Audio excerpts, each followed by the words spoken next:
Welcome to IEEE EDICAPA New TechX 2025 and our very exciting session on AI-related trends and the societal needs in the IEEE domain. Dennis Roberson today is our speaker. I met Dennis recently at an ACETA conference, the Electrical Computer Engineering Department Heads Association, and he is also the president, right, of the Marconi Society. What an amazing speaker that we just had to have Dennis come and join us, because I said, Dennis, I need to have you come and share the wonderful information you have with our audience, our students, and with our members. Dennis is the president and CEO of Roberson and Associates, a technology consulting firm. He's got over 20 years experience as a research professor at Illinois Institute of Technology, where he also serves as a vice provost for research. He has a background in computer science and law and technical research focused on dynamic spectrum access networks. You've got extensive career experience at IBM, AT&T, NCR, Motorola, all kinds of things. And I mean, just a tremendous background on all those kinds of things. So I know, Dennis, you bring with yourself today lots of experience and information. I think it will be really dynamic.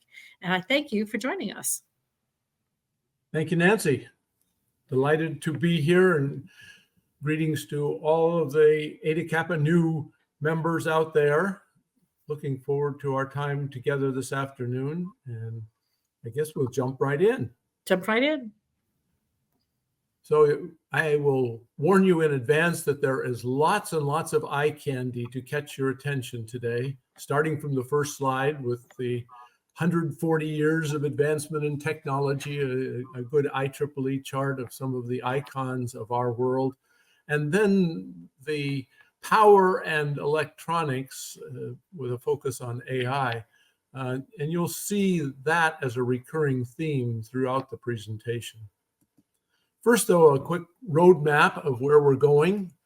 Since I do serve as chair of the Marconi Society, you will get an advertorial at the start here. Then we'll talk a little bit about IEEE itself and positioning our members. Then we'll dive into the trends. And I have 6 trends to share with you, and then about 5 societal needs that relate to them, and then we'll sum it all up at the end. Up front, I will give you another clue. The map to the right on the screen was generated by ChatGPT, and you will see lots of illustrations from ChatGPT throughout the presentation. And that seemed very appropriate to me since we have a focus on AI. Why not use AI as a key augmentation to the presentation itself? So launching in, this is where I wish that we were in person so I could have a raise of hands to see how many of you know of even the existence of the Marconi Society. But believing that some number of you wouldn't know about it, we'll jump in and talk a little bit about the society. It's a 50-year young organization founded at the 100th anniversary of the birth of Guglielmo Marconi, who was the creator of all things wireless. So since it was founded at his 100th birthday anniversary, this past year was the 150th anniversary, and therefore the 50th anniversary of the Marconi Society. What we're most known for is the presentation of the Marconi Prize, which is viewed as the Nobel Prize for telecommunications. And a large number of the people on the opening slide who are recognized by IEEE have also been recognized by the Marconi Society. The other group that we recognize are young scholars, and that should be particularly important for this audience because many of you are candidates for our award, our Young Scholar Award. It's normally given to people who are in their PhD program or equivalent age, in their mid-20s, if you will. But it's a very prestigious award. We do provide usually 1 Marconi Prize per year, but 4 or so Young Scholar Awards. So if you feel that you are worthy of that award, please secure nominations from your professor or from someone who would know you well. And that would be one of the challenges for you up front in the presentation. Beyond the awarding of the prizes, though, Marconi Society is very focused on what we view as a universal good, and that is access to broadband internet globally. So we do many things in that space and have institutes that focus on things like internet resiliency and advanced wireless technology and artificial intelligence itself, which is obviously the focus of today's talk. This meshes well with IEEE's core purposes, which is, as you know, focused on fostering technology innovation and excellence to the benefit of humanity. That's straight out of the IEEE website, but that is very complementary to the Marconi Society's goal, and there's a lot of interaction between the two organizations. The IEEE itself supports engineers like you with your career development, and has been a part of many of our lives, mine included, for many, many years, and very, very supportive. And this includes the focus that we have on integrating electronics into all areas of daily life. The image on the right was again generated by ChatGPT, and I will give you the challenge up front on the Where's Waldo side. There are a couple of hallucinations. ChatGPT is known for its hallucinations in preparing responses, but in this case, it also has hallucinations in images. So you can put into the chat your observation of a couple, if you can identify them, the couple of hallucinations in this slide. Moving on. Just a little bit of the statistical background, and I have US numbers. I recognize that a large number of the audience are not US citizens or not working in the US or going to school in the US, but these are statistics that are readily available to me, and you can extend them out as being exemplary of things going on in the rest of the world. The point of this slide is that the number of electrical and computer engineers in the United States has continued to grow through the years, and is projected to grow on a continuing basis through 2030, as the slide shows. So the need is very strong for people with your skill set, and that will continue to be the case. And if anything, the curve is limited more by people graduating than it is by the need. So that's an important background for you. You are in a field that's growing and is really important. This is the challenge, and this is why I made my comment on the number of engineers available being probably the limitation more so on the curve than the need for the skills. Particularly after the COVID impact, the number of graduates first flattened out and then actually declined at the bachelor's level in the United States. And this has drawn great concern by me and by many others, because the need for your skills, as we're going to illustrate with the trends and the societal needs slides, is so great. Now, the good news is that there is a modest rebound that is beginning to occur in the number of students enrolled. And hopefully some of you are seeing that in your classes, that your class is, if you're at the freshman, sophomore year, that your class is larger than the junior and senior classes. So that's something that I would love to see continue on the upward swing that is depicted in this last year of the available information.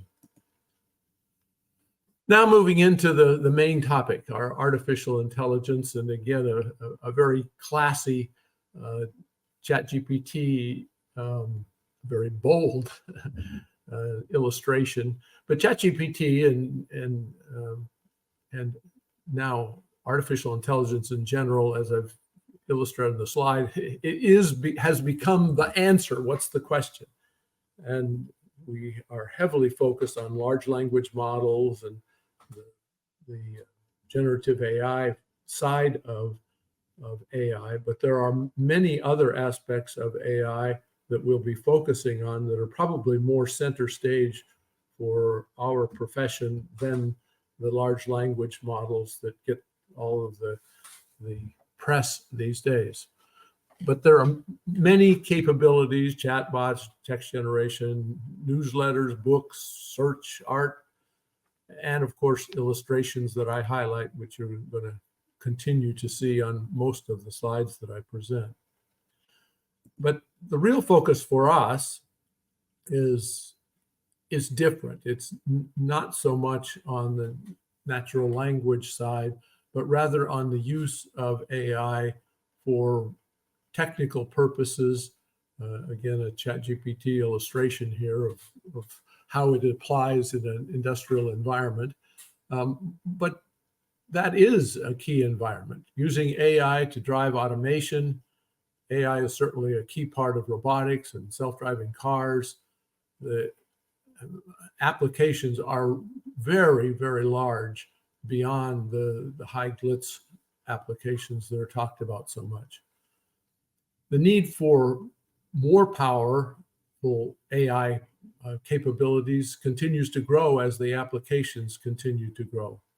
Now, as an aside, that leads to a challenge as well, and that is that as we seek more powerful AI capabilities, we are also requiring much more power to, as in energy, electricity, to power those centers. And that's a key challenge for the future, and we're going to touch on that. But the circular argument there, and we're going to come to this again later, is that we need to use AI to become more efficient with the energy generation and distribution. So AI creates the demand. AI also has a part in the solution to the problem that it creates. As IEEE members, the role that you have is to optimize the algorithms and to generate the new applications that can meet the needs of the various areas, the various application areas that exist today and the ones for the future, as well as this energy infrastructure we've talked about. The second trend, departing from the initial pure AI focus, is in the Internet of Things and smart systems. Smart is another word of the day, not quite as high profile as AI, but nonetheless a very big one, and understandably so, because of the needs to improve the way in which we operate and to delight both ourselves and as members of the development community, delight those that have various needs. Connected IoT devices and data analytics to drive efficiencies and to drive new capabilities that just didn't exist before. This is an important role for us. As we're going to talk even more about later, there's a key connection between IoT devices and satellites.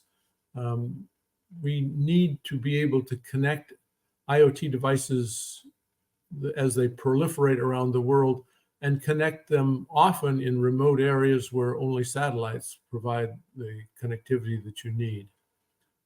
Another recurring theme that I'll highlight here, but you're going to see it repeatedly, is this whole need for security and privacy. Having trusted systems is absolutely crucial for the future. There are many focuses in the cyber attack area that need to be addressed. So from an IEEE focus, smart innovations in security, optimizing research and development in these areas is a key. Moving on to communications, our third trend. Global communications is absolutely critical. This means connecting people in remote areas of the planet, ensuring that there are no dead zones even in the urban areas, the urban canyons out there. And increasingly, and we've got picture up in the upper right of the Starlink satellites. But the capability for direct-to-device connectivity. So your cell phone no longer connects to a tower, a terrestrial tower, but rather connects to a satellite. That is happening already. Apple devices have it in a de minimis form at the present time with texting capability, but that capability will surely grow and grow as more participants are contributing from the satellite side as well as from the terrestrial side to various cell phone companies. This connectivity is also going, as I suggested in the last slide, is going to be important for IoT, making sure that we do have that connectivity everywhere. It's one of the most fundamental things that we have in our world today is being able to connect. That and electricity are really the most critical of critical infrastructures. I'm doing work right now for the government in that area. And underscoring this point, there are many critical infrastructures, but all of them depend on either electricity or communications or both. And in fact, energy requires communications to run, and communications requires energy to run. So it's absolutely crucial, these areas and the symbiotic relationship that they have. AI is absolutely fundamental in its impact to communications infrastructure. And this is a growing trend. In fact, my research in academia was focused on exactly this area. And there's much to be done, but there are many opportunities in this area as well. So in line with my own work, this is a challenge for you and for many of you working in this area of communications to make things work ever better and ever more reliably. Here we'll hit the energy side directly. Smart grids, efficient power distribution, production and distribution for that matter, are really key, as are renewables, the ability to generate electricity in a manner that doesn't create other problems for the planet, pollution and the like. And this is a key role for our community to undertake. I've already hit this point, but I illustrate it again. AI is increasing the consumption of energy, but it is also a way of more efficiently generating and distributing the energy. And there are challenges associated with this. I was recently in Bologna, in Italy, in the oldest university in the world, formed in 1080, and involved in a forum there.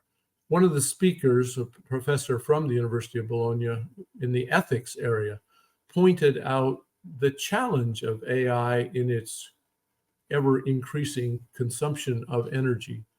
And that is that we are moving at a pace with energy consumption that far outstrips the energy creation side, so that we are moving towards the point where we're going to be faced with the ethical challenge of who gets the energy. Do we feed our artificial intelligence data centers, or do we provide energy to homes for people to meet their heating needs and their cooking needs and the like? But a very profound thought from my point of view, and I'll leave you to ponder that one as well. But moving on, we do have a lot of work within the universities to resolve these problems, but more generally for we as members of IEEE, this is a key part of our mandate to, in fact, find ways to meet the needs for energy, both the generation of the energy and the distribution to the places where it is needed. So that's the depiction as well in the illustration in the lower left. Moving on to embedded systems and edge computing. It's not just the data centers. We do need to move to a decentralized focus in the computing capability, moving from the cloud to fog computing, if you will. And the latency requirements often dictate the need for moving computing much, much closer to where the compute is required. And this applies itself to many, many areas. I've listed a few, but there are many more. And we'll talk about this even more as we talk about the societal needs. But there are huge challenges in how we do this and do this efficiently, effectively, and in an energy conscious way. The final trend is one that is that I spent my morning working on with others in the federal government. This whole area of cybersecurity and data protection. We need to create the highlight in the middle of the slide, a trusted environment. Increasingly, there is a lack of trust in the capabilities that we're providing, be it in communications or computing, even some of the challenges in AI itself with the hallucinations. It creates a difficulty in trust. But when others are able to manipulate the data that we depend on, the data that we communicate, the data that we receive, this is a terrible situation.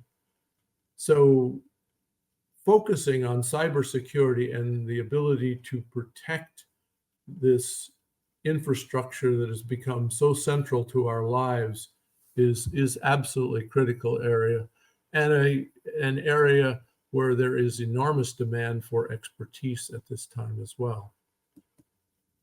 All right, so those are the major trends that I've identified. There are more, but these are the ones that are closest to me personally, and I share them with you with that in mind. But now we transition to the application, and you will see overlap, to be sure, between trends and societal needs, and that's a good thing. But let me hit this from the societal side. First, healthcare and medical needs. This is something that I am sensitive to, and you will one day be as well. As I age, I am ever more conscious of the needs for healthcare. Knocking on wood, I'm extraordinarily healthy and doing well. Thank you very much. But there are many around me of my vintage who are not doing so well. And so the sensitivity is great for me in this area. And you by now can read the slides, but there are many areas where our skills as electrical engineers are in demand to support the healthcare world. And again, with our focus on AI, increasingly the use of AI to diagnose difficulties. Some of you are likely very aware that AI has become a dominant way of sorting through cancer screens and sorting through diagnoses in general. And they're approaching expert level, as in surgical expert, medical professional expert level in diagnosing. And there are other capabilities that we can provide for precision in surgery. Wearable devices are becoming very common. The ability to provide technical assists that improve the quality of life for individuals is really important and growing in its import. Sustainability and green technologies. This is, again, one that is a great point of sensitivity for us as we observe the need to preserve our planet and to ensure that the very good and positive things about our planet are preserved. I'm looking out the window at a beautiful lake and trees and the like, and I would like to be able to continue to look at a beautiful lake and trees outside my window and have that be the lot for many people on the planet, observing nature in a very tranquil and peaceful and positive way. And at the same time, the things that we do as we demand more and more energy for meeting other needs, we have the potential of destroying some of the very capabilities or assets of the planet that we all so richly enjoy. So much we can do there, much that can be done using AI to help assist in understanding what's needed there. An observation for you, and this is a US observation, but in fact, globally, we've passed the 50% mark. But in the US, over 80% of the people live in cities. Therefore, being able to make cities more livable is a critical capability for us to be able to support. And this includes our transportation systems. It includes making the buildings that we have smarter and more energy efficient, making sure that connectivity is provided for everyone in the community, not just those with high wealth or high affluence or stature in the community, but this is really important for us. And AI is a central capability in enabling smart to really exist. Automation and workforce efficiency. Work itself is one of the things that is changing. The characteristic of work, and this is one of the beauty of age. I have seen the character of work dramatically change through my life, and it will continue to be the case. And the goal is to make life and work both balanced and more enjoyable and more fulfilling. And again, AI can assist robotics, industrial automation, decision-making, but importantly, helping to remove jobs that were pure drudgery. And a lot of that has happened already with many forms of automation, but moving it even further in that direction is our goal and our continued drive, without leaving people behind. And that's the reskilling and upskilling that is required, because the jobs of the future are not the jobs of the past. There are needs that will continue, certainly in areas of manual labor, but they're not, we need to minimize those and even make those much more enjoyable and much less draining on the humans that put out physical labor, and provide great satisfaction for those of us who sit at desks most of our lives. And so this is something that we, using AI and using the skills and tools that we have, need to be focused on. Digital inclusion and access. This is a big one and a multidimensional one. The picture would suggest that we're talking about those who have various limitations, but the limitations may not be physical. They may be mental, they may be situational. But to be successful in the world today, we need to have access not just to the internet, but to broadband internet. And that is something that we aspire to do in the United States. There's a major program called BEAD that is seeking to accomplish that, putting $42 billion on the table to accomplish that goal in the United States. But it's not just a United States need. This is a global need, and something that we need to be focused on. And now, parsing that down, it's ensuring that people in remote places, in difficult circumstances, have that capability, but also people who are less able.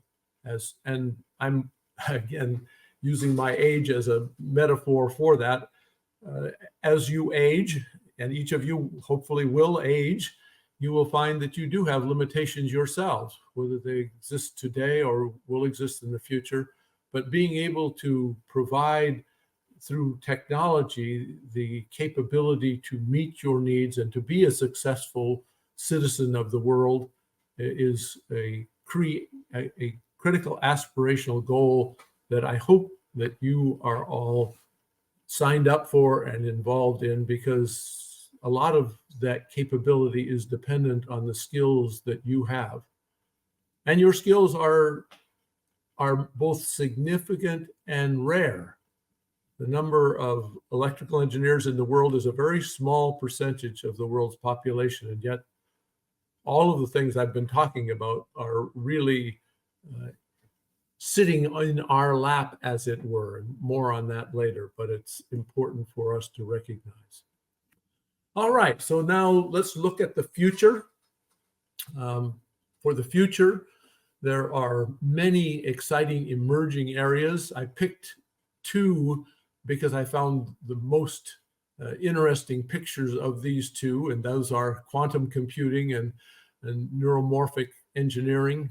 Quantum computing, of course, is moving to quantum states to enhance the capabilities of our computers for the future, and to work beyond the limitations of lithography and all of the challenges that we have with what was Moore's law, the doubling capability that existed for many years and is now coming to an end.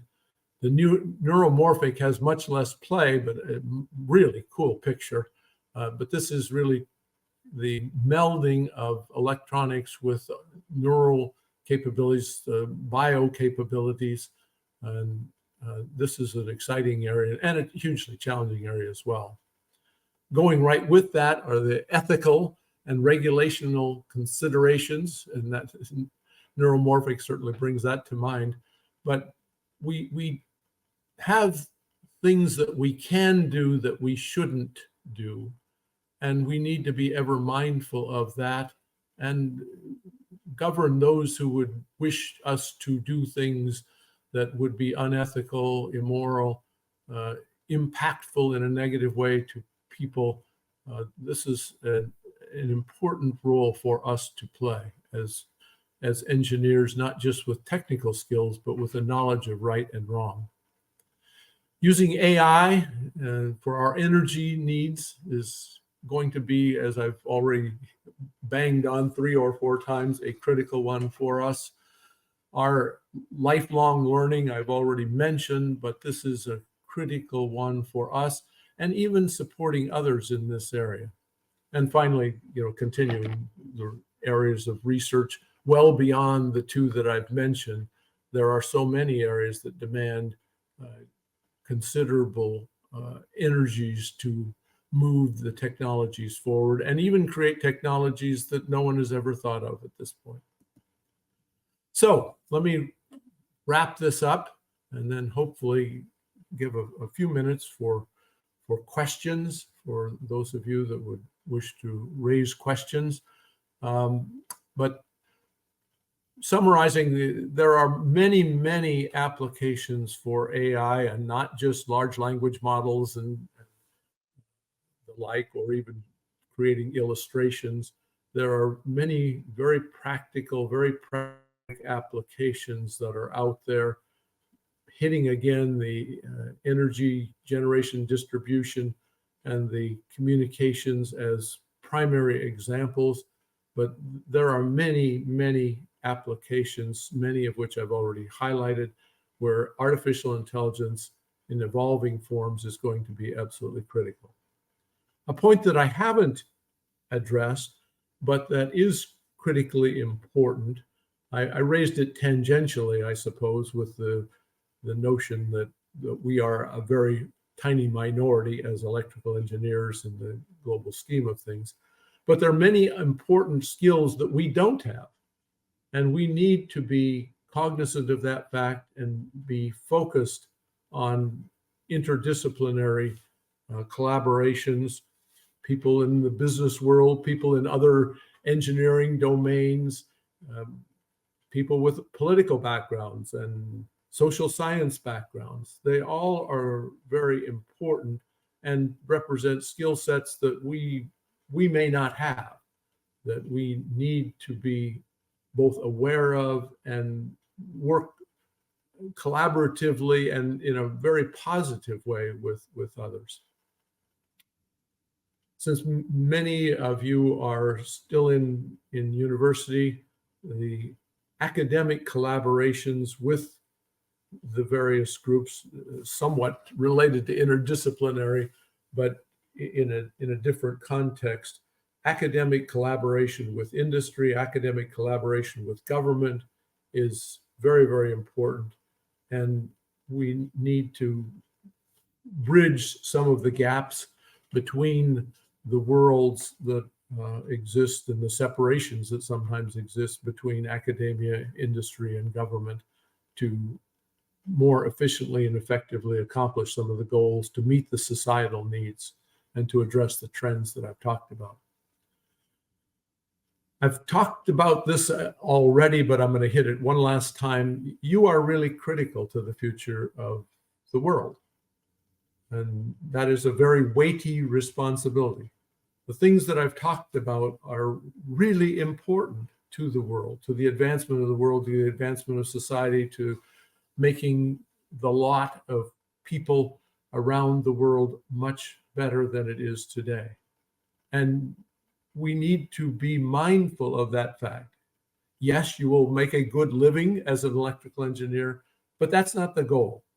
That is an important byproduct, but the goal should be to make the world a better place and to use the rare and valuable skills that you have obtained and are obtaining to make the world a truly better place. And I give as a final one, as I put on the early slide, I can't help myself as the chairman of the Marconi Society, but it would be great to have some number of you on our nomination list for our Marconi Young Scholar Prize in the coming year. So with that, I will conclude and move things to questions. But with this, I will give you one really important final image from ChatGPT. I wanted to give ChatGPT credit, as is appropriate whenever you have a major contribution from another entity. But I asked ChatGPT to provide a self-portrait. And this is what ChatGPT actually looks like. For those of you who always wondered what ChatGPT looked like, there she is. And with that, we'll turn to questions. And Nancy, perhaps you can orchestrate the questions. I'd be happy to. So I've always wondered what ChatGPT looks like, and this is what she looks like. I did too. So that's I found out by asking ChatGPT. I think some of that stuff has been amazing. We were in a meeting for the Bridge magazine, which is a magazine that HKN produces, and we were working on covers. And actually, one of our graduate students who's on the editorial board said, was doing it live with us. And it's those of us that don't use it in our work, usually, we were just like, look at that. Look what it is just amazing. We've had a lot of talks today, and we will throughout this 3-day conference on AI about the different things that generative AI can do. And that's one of them. That's pretty amazing. She's pretty attractive. I thought so. It's pretty attractive. It's pretty nice. So one of our questions that came through the chat was, do you think that more specialized engineering degrees would better prepare students for the new challenges and at the same time encourage more students to enroll in university? Yeah, that's a really good question.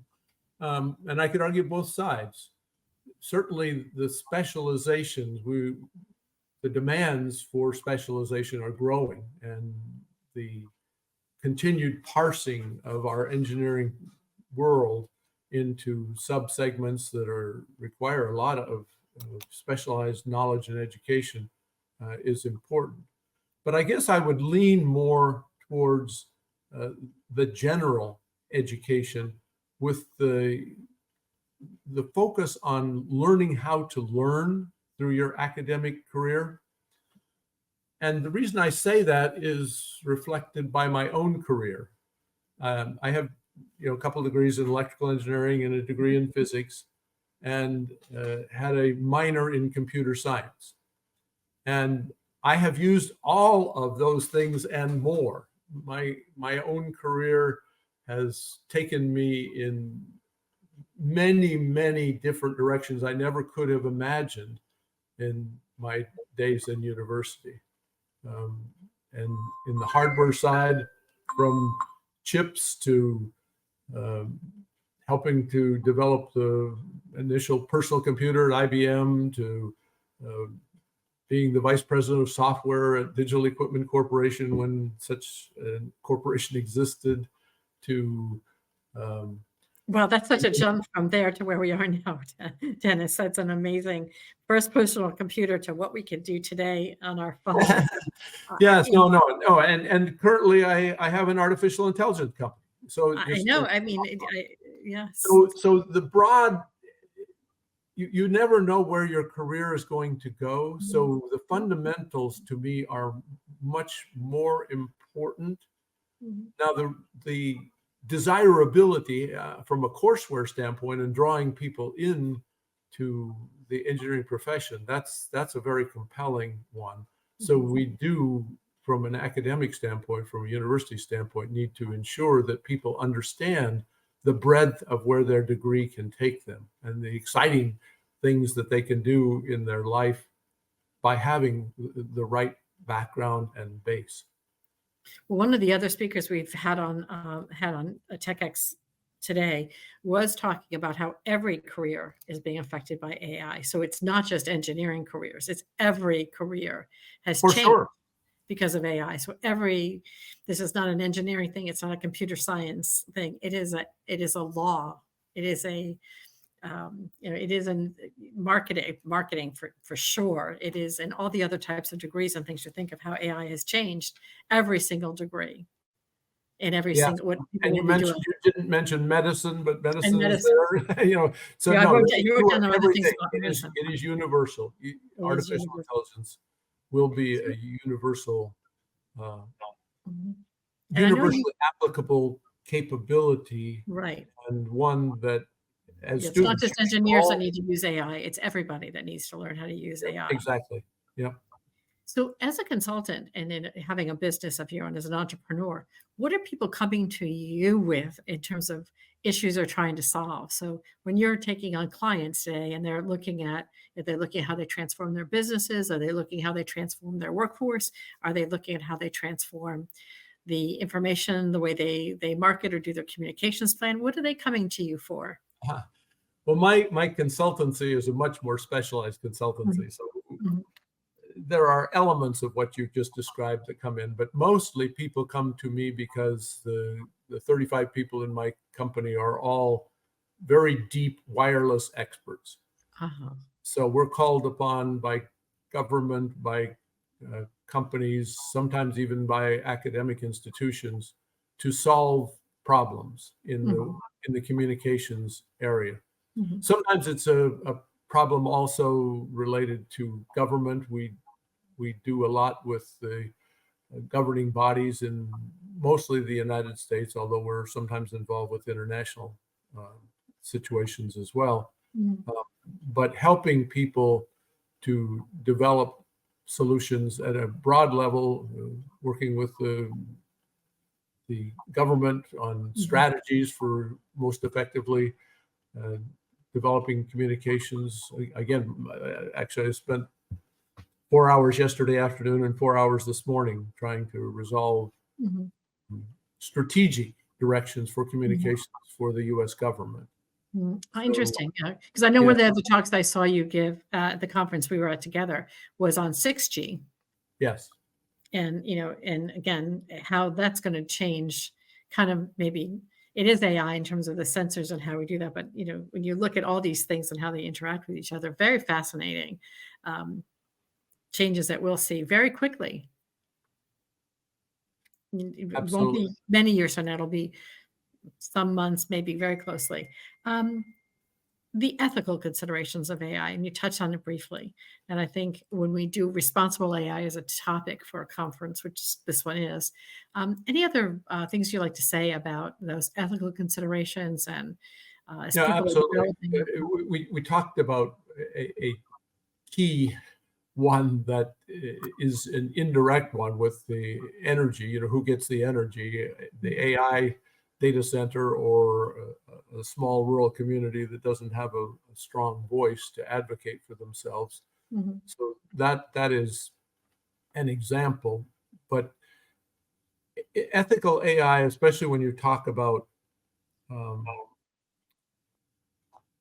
the large language models and some of the characteristics there, the AI models all are based on the information that is provided to them. If the information that is provided is skewed in one way or another, the AI will respond in a way that is consistent with the skewed information. So it's really important not only to apply AI in appropriate ways, but to ensure that the AI is built on information that is appropriate, that is accurate, that is not skewed in one way or another to satisfy some need. And that's maybe a little bit nebulous in the way that I've presented it, but it is a key concern. And to give some concrete examples, especially with early AI, and this is, I'm debating a little bit here because a lot of the ethical AI instances are in the large language model area, but I'll go ahead and use them anyway. A lot of the early AI uses, even ChatGPT, when you queried ChatGPT, sometimes you would get answers that were very inappropriate. That they're just wrong, in not just in the sense that the answer was inaccurate, but the answer was also posted in a way that it was very focused on one side of an argument and not on the other. And getting that balance, we as humans have the same difficulty. We have experiences, and our experiences skew our outlook on things, but we're more dependent on the AI to be balanced. And so that is an enormous challenge. We also have it now in the more technical domain.